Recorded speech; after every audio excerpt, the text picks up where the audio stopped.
parents have been dealing with the "oh no, my kid found adult material" moment since long before the internet.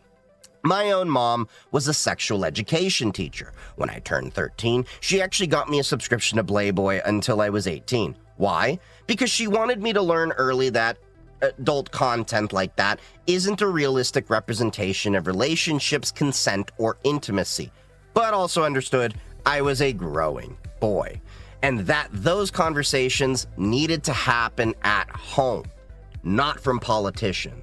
If a kid stumbles across adult content, that can be corrected with a conversation about context and expectations. But if a kid runs into a groomer while parents bury their heads in the sand, pretending the risks don't exist, the consequences can be devastating.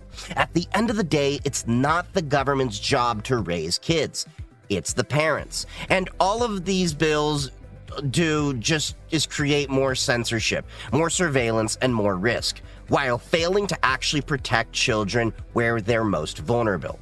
Now, let's get back to the rest of the video. And yes, we need a little perspective about the, quote, dark, end quote. As a society, we've always feared the dark because it represents the unknown.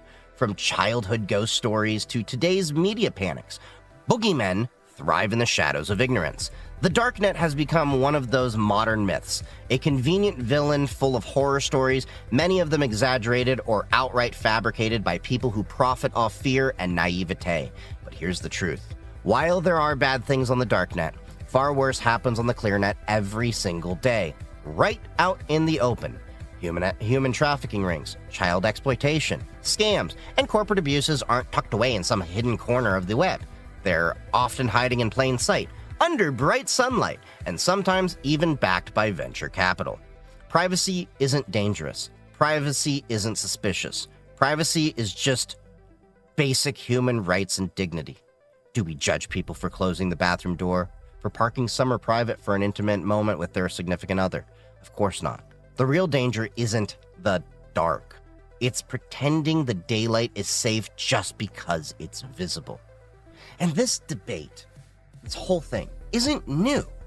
In the 1990s, the US pushed the Clipper chip, the escrowed encryption standard, also known as FIPS 185, so the government could decrypt communications when needed.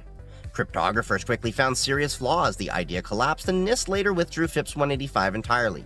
This is why exceptional access sets off alarms amongst us security pros. We tried it. It failed.